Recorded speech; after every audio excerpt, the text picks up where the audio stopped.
Sorry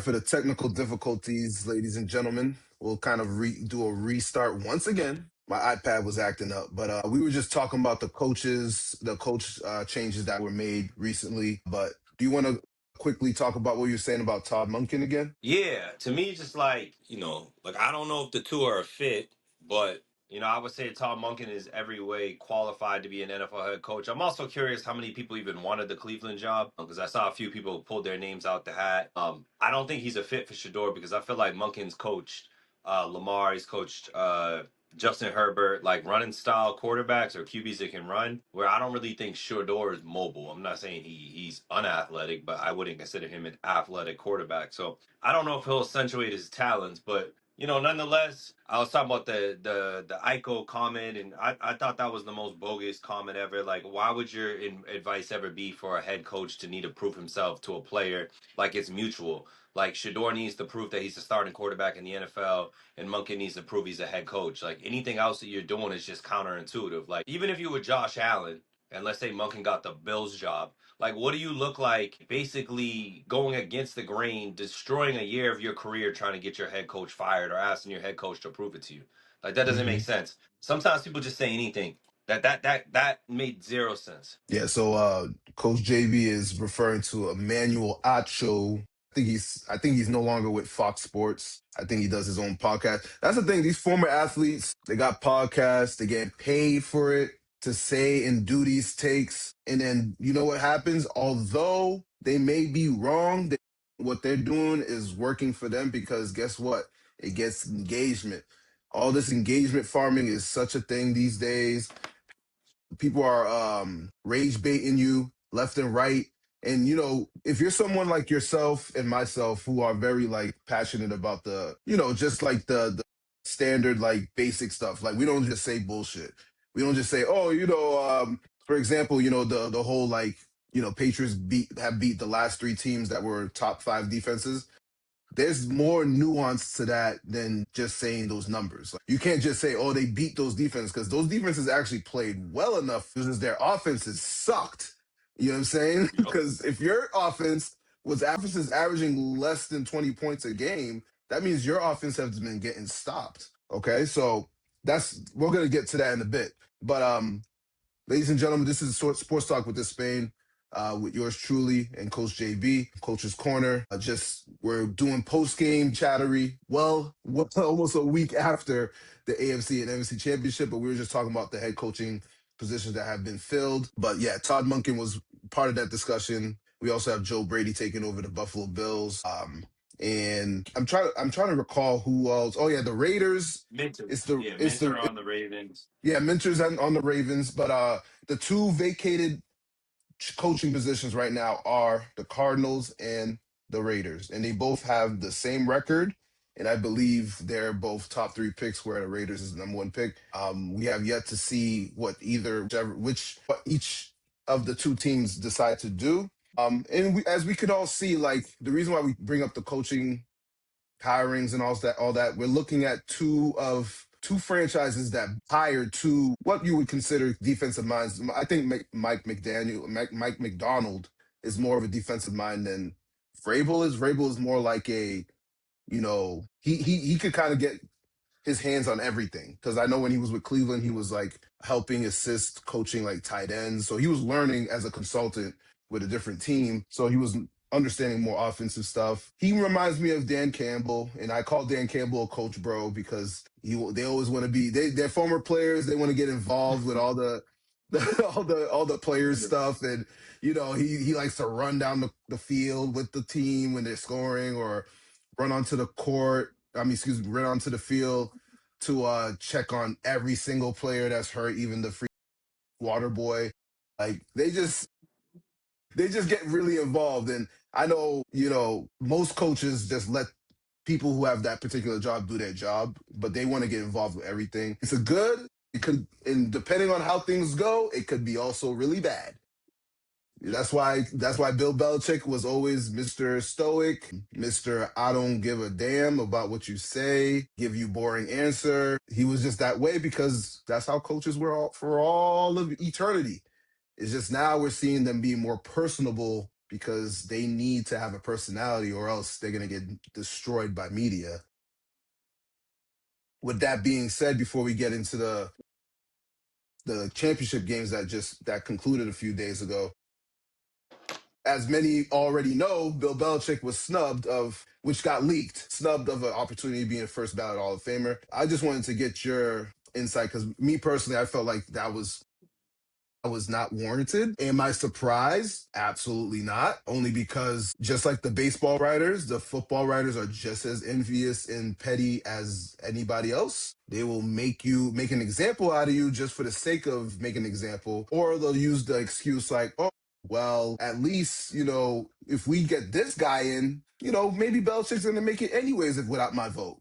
That's their idea, and it's never the case. So, how'd you feel about that? Because I know I know social media exploded with a lot of notable names like being in disagreement with their decision. So, how do you feel about that? Yeah, so I got a lot. I definitely got a lot to say when I sit back about it. I mean, I think Bill Belichick. I don't think they should have made it controversial. I think they should have took him into the ballot. I also think there's the matter of like can you I don't know, can you be a Hall of Fame coach and still coaching? Because I can imagine Bill Belichick like wants to break that record. Yeah. Right? Like I can imagine he wants to break that record. So I know with players you have to be retired for a certain amount of time before you can do it. So I don't know if that influenced people's decisions, but I think there's a couple of things. Like one, I think that Bill has to take head on some of the decisions that he's made in the last couple of years. And so like what I will say is like, freedom to do what you want, but I do think dating a 25, 26-year-old at your age, I'm not saying that should impact you, but I think that character does somehow show up. And like you said, Bill was very stoic for a long time, right? Like there wasn't a lot of emotion. There wasn't a lot to know about Bill. It was kind of close to the chest. Then you show up with like a 26, 27-year-old girlfriend, and there's all this reference about being around facilities and teams. I think Bill's just had a bad run around the last couple of years on his own reputation. And so I don't think that that helps. I think that you are a public figure, even if you're a professional head coach. And I think that you have to carry yourself as such. You don't have the privilege to be out here acting like a wild boy. And, obviously, like she's legal, she's old enough, but I just can't imagine at 70 years old why you should have a 27-year-old girlfriend and why she should be around the football team when you're at the college level. 27? Bro, she's not even 25 yet.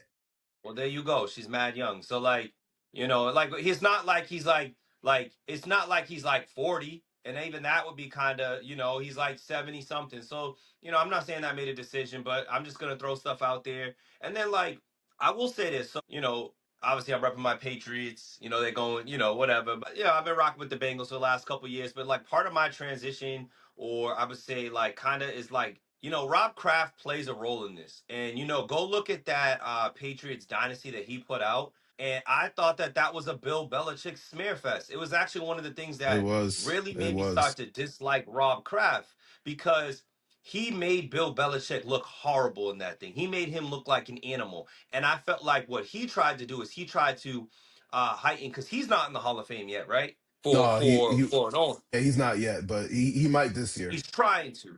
He's Yeah. trying to. And I felt that that documentary, first of all, it didn't even. For all the people that are Patriots fans, I have literally followed the Patriots since I was a little kid. I have been through every emotion with the New England Patriots. I remember being like 5 years old, eating buffalo wings on the games, watching them when they weren't. I remember when they finally made the Super Bowl. Back with Terry Glenn was my, like, I remember the whole thing. And I don't feel like that truly captured their journey. I felt it was all about uplifting Rob Kraft and how he kept these two colliding forces together and all these things that Bill was doing that was kind of skeptical to win. So he is part of why Bill Belichick, in my opinion, may not or would not have got in on the first time around. Bill's absolutely going to get in. He is, like, to me, if he's not the greatest of coach of all time, he's debatably the greatest coach of all time. It's crazy to have 6 Super Bowls as a head coach. I understand Tom Brady's a part of that, but Tom Brady's not the same Tom Brady in those early Super Bowls. And even when Tom Brady is that guy, that Rams Super Bowl was a masterpiece. Like Bill Belichick has taken average players and turned them into, I don't want to say household names, but like legitimate, Well, they're players in the household names NFL. in New England. Yeah. They're household in New England. Yep. So to me, like whatever it is, he's a Hall of Famer, first ballot. He's potentially the greatest coach of all time. Yeah. Did he push limits? Of course he pushed limits, but he was never banned from the NFL. So I don't really understand why he wouldn't be qualified to be there. And yeah, I think Rob Kraft was involved in that misinformation that got robbed. Yeah, of course he's gonna come out and say something about it now, but I think he's at fault for it as well too. I'm not saying that Bill's not responsible for his image declining, but I think Rob Kraft had a huge hand in that, and hopefully he'll get in. But that's not the right decision. Bill Belichick absolutely should be in the Hall of Fame, first ballot, easily. Yeah, and I agree with that too.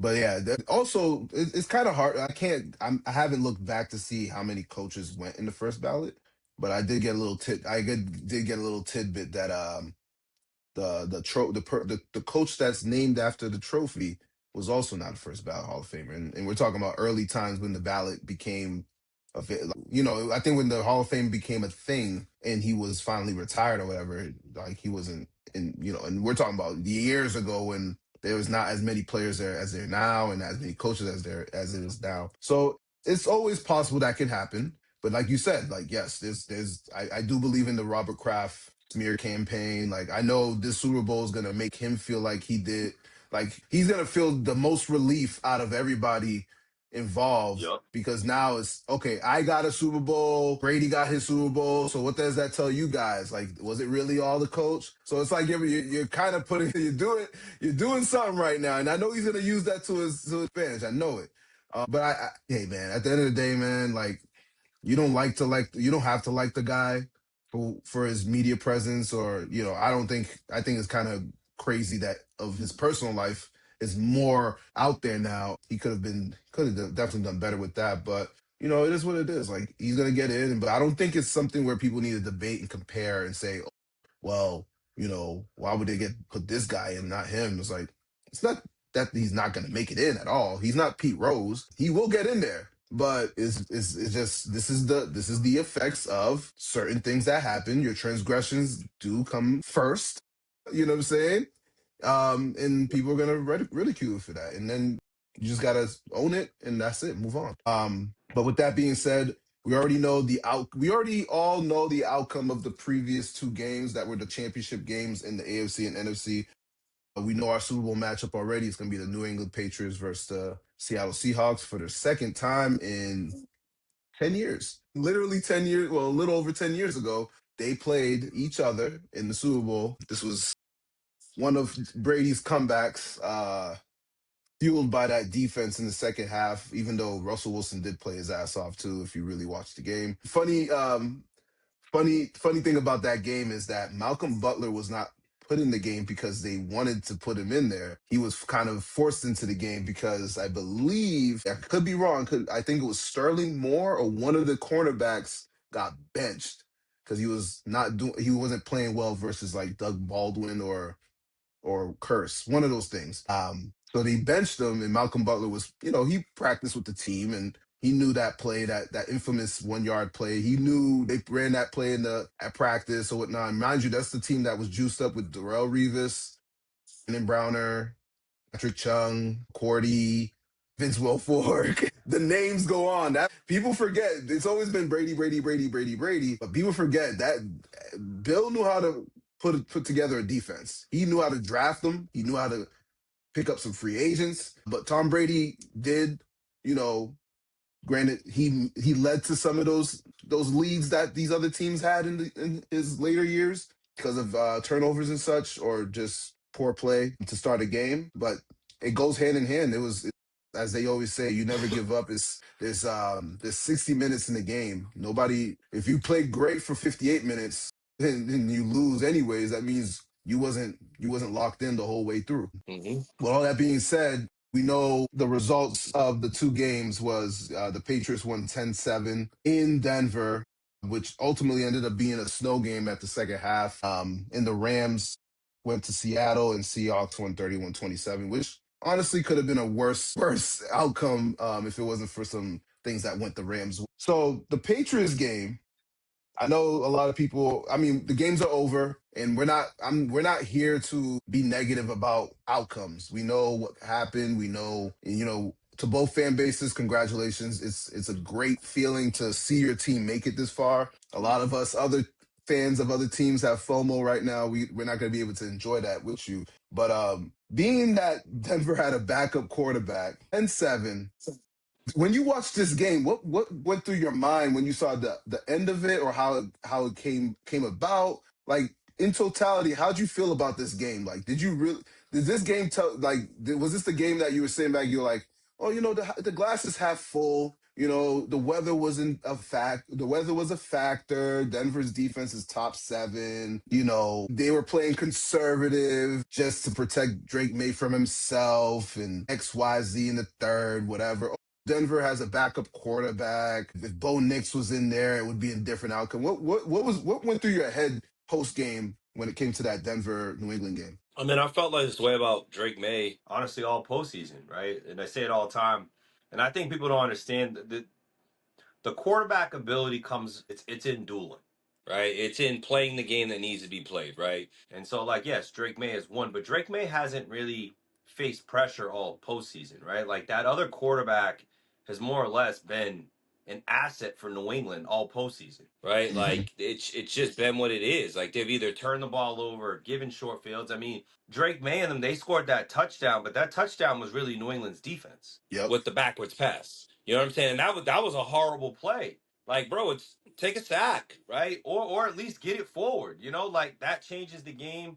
I think that there is still a ton of upside in Drake May, right? Like there's a reason why he will probably finish second for MVP, but I just don't know if he's there or he's what people think he is right now. I think he's in that same group with CJ Stroud, with Justin Herbert, of guys that Caleb. can have Caleb, that can have big time seasons, and they may emerge into a top 5 quarterback, but I don't know if it's there yet to kin to just go in and out. And I know people say they'll say what they want, but that's just what I think because I just watched Drake May take too many sacks and turn the ball over. And he's super young, so like it's understandable, and the guy's super talented, but like, bro, you got to get more than 10 points, whatever they finish with, right? And I think that even Sean Payton believed that they were going to score more than that because he didn't kick the field goal, right? On 4th and 1, he went for it. And so I definitely think his mindset had to be, yo, we're going to need at least 20 points or we're going to need 14 points to win this game. People will say what they want, but I think, like I said, I think that's the right decision. It makes sense.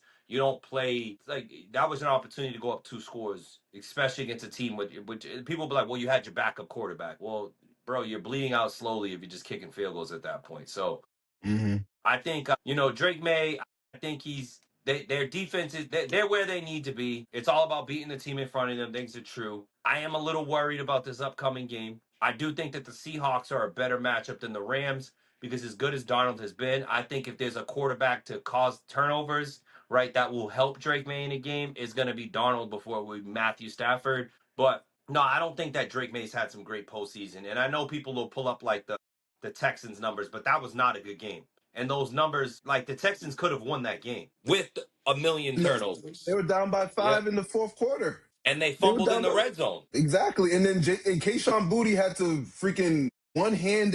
I mean, however you look at that throw, the I throw won't was the hate on May for throw. that throw. That was a good throw. No, I wasn't. I was. That's what I'm saying. Yeah. Like the throw was only Yeah. made to be catchable for Booty, but Booty proved to a lot of folks that he is pretty damn good at what he's doing. That connection's been good for the last 2 years. It's not a surprise that he connected with him, but he had to do an amazing athletic play or extend himself for that play. So with that being said, they were down by 5 and they got the ball back 5 different times. You should be smoking them. You should have done what Seattle did against the Niners. Smoke them, get them out of here. But you Yep. exerted more energy just to beat that team at home. He got his 3 touchdowns. We can't take that away from him. But aside from that pick 6, we're still talking about a close game where the opposing quarterback was in la la land. Although the Patriots defense did play well in all 3 games, we're talking about 2 of the Yep. first 2 games where the O line is decimated. So they absolutely took advantage of that as they should. And in the second game, the quarterback was giving you the ball, whether you think it was the pressure of the defense or not. He was willing to give you the ball back. Like he was all over the place, whether you mentioned it's the weather or not. And then the third game, you're going against the backup. Stidham was due and was going to give you the ball back somehow. So you got it back. You made do with one of the turnovers that you actually got. I'm not taking. Yep. Patriots defense absolutely should get a lot of credit, like this whole playoffs. But like you said, they played who was in front of them. Hey, so be it. Those offenses were bad, but sometimes a bad offense can catch you slipping if you don't play well. So they're locked in, Yep. right? They're locked in, but at the end of the day, this team wasn't going to the playoffs because of the defense. Like, I think people need to understand, like, just because you feel slighted and feel like the Patriots are being disrespected because of their defense not getting the same airtime as other teams' defenses, that wasn't the reason why they're there. You have a MVP candidate for a reason. He was lighting it up Yep. all season against bad teams, good teams, whatever you want to call it. So if he we're gonna get to a little bit about the Super Bowl. We're not gonna get in depth too in depth, but I understand what you're saying about the Sam Darnold aspect. But what if this is his redemption arc? Like he had Yeah. to, like, They're in trouble then. bro. Because the thing is, like, going into the Seattle game, we'll pivot to the Seattle game just now. Being that, the Patriots game was kind of like a bore fest, whatever. But we could kind of, I have one other thing to talk about on that game still too. But the Seattle game, what Seattle did is kind of underrated. What people don't understand, they played two teams for the third time, which are divisional rivals in the playoffs. That means that opposing team knows you just as good as you know them. So being that they were able to smack the Niners, although the Niners were decimated with injury, but again, you don't give them a bit of light. They just beat them from the point of that kickoff return to the end. And Sam Darnold didn't have to do Yep. much. That's one version of Sam Darnold. The second version of Sam Darnold was like, oh shit, I might have to go on a shootout with freaking the MVP of the league. He threw 3 touchdown passes. You know what I'm saying? He threw 3 touchdown passes. His running back is getting the full. He's getting the full, like, RB1, opportunity, and he took full advantage. And that's a the Kenneth Walker situation. If he plays the way he's been playing, that is a tough matchup for anybody who has a good defense, because it's not that he's going in between the tackles and becoming his own blocker. He's literally outrunning people on the edge. He's catching the ball out the backfield, and he looks like the healthiest he's been in the last 2-3 years. If you've had him in fantasy football, you know how you've been monitoring Kenneth Walker most of your life. You don't know if he's gonna play, Well, think about it, right? who How much snaps to Charbonnet. well that's why he's moving like this. Mm-hmm. Because he split carries all year, and then obviously chiming in with the knee injury, right? He's done for the season, but now he's fresh. Mm-hmm. Most running backs aren't fresh right now. But Right. on the flip side of the coin, that's why Stevenson looks so fresh, because he missed a bit of time this season. Yes. I Yeah. think there's something to say about fresh running backs. I don't think people at home understand the brutality. I love it, but what a season does to your body in any sport, but especially football. It's very Yes. hard as a running back to be, and it's why I think you should be in a committee. When you can peel the layers away from fantasy football, why it Mm-hmm. probably actually makes sense to have maybe 3 to 4, but at least 2 quality running backs. And most teams Mm-hmm. down the stretch of this postseason did have 2 good running backs. Unfortunately, the Broncos didn't get they didn't get J.K. Dobbins back in enough time. The Patriots got 2 solid running backs. The Rams got 2 good running backs.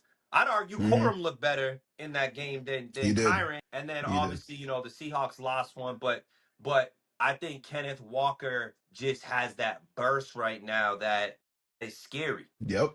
Yeah, and to go to piggyback on what you were talking about with the RBs, like, that's another thing I would say about the Patriots being able to control the line of scrimmage, is that they actually went against 3 teams with 3 rookie running backs. Unless those guys were going to give you a phenomenal game, like a phenomenal fantasy football S type game that they have most of the season, it wasn't happening. Like Hampton, he was out after the first two plays. Woody Marks got hurt middle of the game, and then they had to put the best drive was when they had Nick Chubb carrying the load most of it, but Woody Marks fumbled the ball, rookie quarterback and running back, excuse me. And then you had Harvey, like, he did nothing. You know what I'm saying? And he's a converted Yep. receiver to running back. You know what I'm saying? Like, sometimes luck has to be on your side to make it to these positions. So you can't don't take it as a diss. Don't take it as disrespect just because somebody pointed out, oh, well, you had the easiest schedule. That was talked about since the offseason. They were talking about this is the all-time easy schedule, and this is before the league, the season even started, where sometimes some team comes out the woodwork and actually plays well. or some team regresses. Like, listen, if you want to take that as disrespect and use it as fuel to your fire as a fan or a player or whatever, so be it.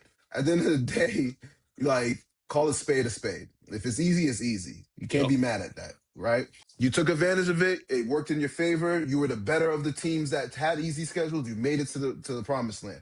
On the other hand, with Seattle, correct me if I'm wrong, they're 8-2 against playoff teams, including the game that they won this past Sunday. That means they've had, Yep. and they actually won 10 games last year. So that means their schedule was kind of evened out. So they had an ample amount of games where they actually played some tougher opponents. They also played the AFC West South, as did the Patriots. So I don't recall if they swept that division, but if you got the AFC West in your schedule, I mean, you're gonna win at least three games right there. And then they Yep. had the Cardinals twice. You know what I'm saying? You take it as you can with that. Like, I think, and to go back to the Patriots game, I heard the excuse like, oh well, the elements were different. That's why suddenly the Patriots offense didn't play well. I was like, there was a whole first half. You trying to tell me about elements? There was a whole first half, no snow.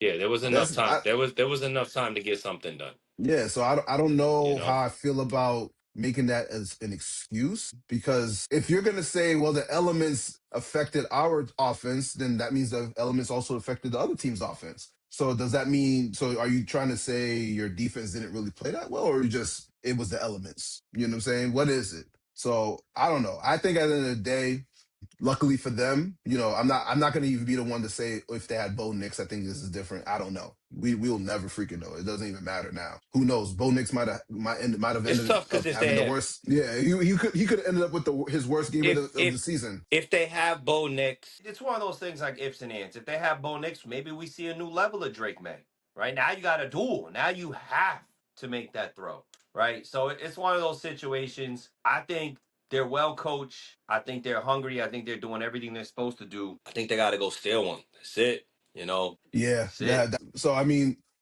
like I mentioned, the championship games are a wrap. If you, I'm sure everybody watched those games, but before we get out of here, let's just talk real quick, like our first gut reaction about what we're anticipating with this Super Bowl matchup next Sunday. I don't know. Patriots could get blown out. Like that could happen. Like I don't think if that happened, like the world would be shocked. Right. I think people would say exactly what you just said. Drake May has not actually played good football this postseason. Yeah, his stats looks good at the end of the Texans game, but like they didn't put teams away, right? They've given short fields. Their defense has been very, very good. I think we need to give. I personally think we got to give more credit to their defense. I do. Mm-hmm. I know the Stidham situation, but end of the day, even with a backup quarterback, there still is the possibility that you give up a couple scores because they still have playmakers in Denver. You know what I'm saying? And Mm-hmm. that didn't change. Simmons he's still been in the NFL long enough that he's not incompetent. It's just the Patriots really flustered him. And his timing was off. But like what I would say is like I think that they're gonna show up hungry. I think if it all comes down to the pressure playing versus Sam Darnold. If they can force Sam Darnold to turn the football over, I think the Patriots are in a game, and I think if they're in a tight game, there is the possibility that they could definitely win this thing. I think if they do not make Sam Darnold turn the football over, I know we didn't say we are gonna get too much detail, but that's what I think about it. They could get blown out. It could get nasty because now Drake May is gonna have to be what people claim he is. Once again, I think Drake May has proven that he's a good quarterback.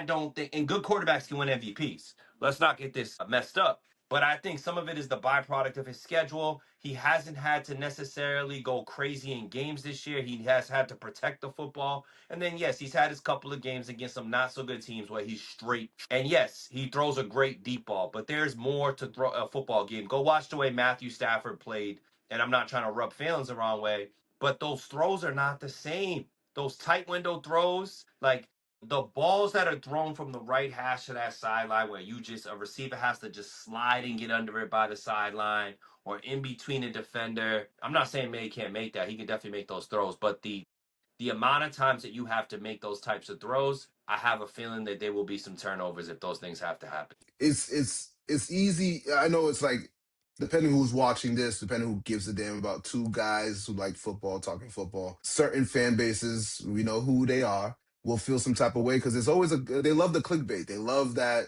to stay is they hate us because they ain't us. What's the slogan that Robert Kraft has now? I don't know what the heck it is. It sounds so underdogish. He loves those underdog slogans. And now that they're the Seattle Seahawks are favored -4.5. It probably will go up a little bit. Now it's like now we're the underdogs again. But you were the favorites of every game for a while now. And on top of that, you had the biggest odds of winning, biggest spread in the conference championship history that you didn't even cover. So don't be mad at the messengers when they talk about the flaws. There's flaws of every team. Like people are openly talking about Sam Darnold's It's ghosts. definitely flawed. Yeah, people are openly talking about how many ghosts that Sam Darnold saw a few years ago. But the inexperience of certain play, like Drake Maye is just this is his first type of championship anything in either college or professional. I don't know about his high school records, but it's okay to be okay to say like he's not playing that well. You know what I'm saying? And then on top of that, now he has an injury. So take it for what it is. You could sit there and be like, oh, I don't think this is anything. Mike Vrabel's just messing around. No, this is practice week. This is your week to get ready for the game because next week is media walkthroughs. You know what I'm saying? Kicking your feet back so you don't kick your feet up so you're not overexerting your energy, whatever. He didn't practice at all this week.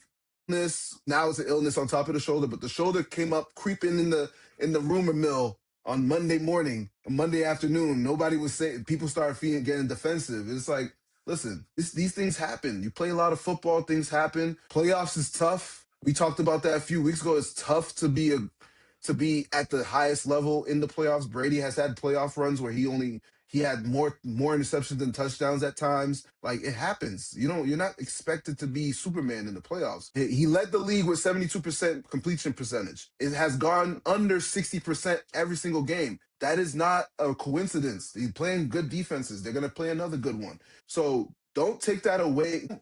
Get all defensive and emotional because the player you like is not playing well. It happens. Now, what's benefiting him is that he is on a team that's a lot of good veterans on there. The defense is kicking ass. The defensive line has been phenomenal for them. And the offensive line has stayed healthy and stout. That's all you need when it comes to making these runs. But now you're going to go against another team that actually is probably the healthiest team you've played since probably week one, outside of Charbonnet being out. They actually have two in the trenches. They can meet. They can actually match you in the trenches because they have both. Not only do they have a very good D line, they have a very good offensive line. Can you see me?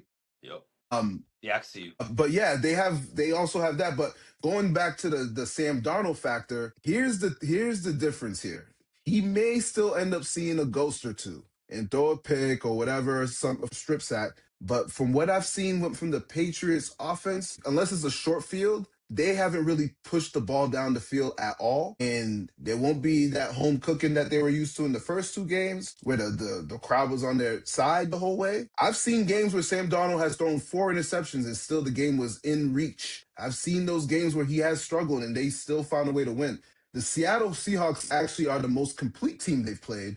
They don't need Sam Darnold to throw 350 yards. They don't need that. They just need him to be he just needs to manage the football game. And however Clint Yeah, Kubiak is coordinating this offense, it works for him because he's actually played very well and with an oblique strain. So he's making something happen. Like you mentioned, it's very game gets close. And mind you, the Patriots have been a front running team most of the year. They haven't really played a lot of come from behind games besides that Baltimore game. And we know how that went, why that happened. You know what I'm I saying? don't think Henry I got don't. Yeah, I don't think they're built. They're not built for that. I'm gonna be honest not with you. built for that. Yep, They're they need not. to They're stay not in ahead. that. They're not in that phase. They're not built for that Exactly. because the Patriots do well. They do well off play action, and when you play from behind, like you got to hit those soft spots in the middle of the field, right? Like they're gonna give you the short stuff, and they're definitely not gonna give you the deep stuff. You have to take advantage of that intermediate part of the field, and like I think that's where Drake May has to grow as a passer. I think that's where it's been difficult for him. You know what I'm saying? He can definitely put the ball very nicely out deep down the field, but they're not giving you that like that. Like that's regular season mistakes. That's not those are not the mistakes that you make in the postseason. Right, right. Exactly. I mean, he's given up the ball a few times, but either way, you could kind of scrub everything off now because we're going straight to a Super Bowl game. It's But one on truthfully, one. like you, Anything can happen. yeah, anything could happen. Like you mentioned, I think if it's a game where they took a lead, they've been up like 10, 7 points, 3 points, 6 points, whatever you want to call it, and they let the defense do what they do, I can see the Patriots winning or something in the special teams that leads to that. But they're also playing another team that is actually just as good in special team or even better. They can't. This is not a game for mistakes. They have to absolutely play on both sides of the ball, flawless football. And I'm not making Seattle out to be some juggernaut. It's just that Seattle this whole season have been a type of team, whether they're down by a couple scores or up by a couple scores, they play the same way the whole game. They don't lay down for no one. And like you said, the Patriots are in danger of getting blown out if they do what they've been doing the last couple games on offense. They just need to play better on offense, and I feel like that would make a lot of fans and whoever wants to side with them more comfortable. But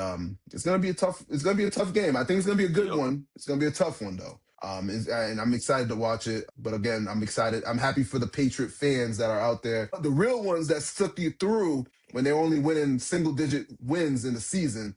And the rest of you, you know who you are out there, and you know who you are. You were very very quiet for the last 2, 3, 4 years. You know who you are. So I'm not gonna point nobody out because they know who they are. Yeah, y'all ain't slick. All of a sudden coming up with your Patriot garb and whatever, and like saying all the slogans and all that. Yeah, you know who you are. We get it. You see, Listen, it's when the a Patriots little are fair winning. weather. When the Patriots are winning, it's crazy, man. People that I didn't even know even like football. I will say Right. that. There's Yeah, people that's I how didn't it even know usually like goes. football, and they all talk about the Patriots and stuff like that. Because to me, like I said, I ain't throwing out my Patriots gear, man. I spent too much money on all this stuff, so I gotta wear this stuff to work half the time. Then people be talking to me like, "Yo, how about them Patriots?" I'm like, "Bro, I've been working with you for 10 years. You was never a Patriots fan, but I'm glad you locked in. Promote football, man. Everything will be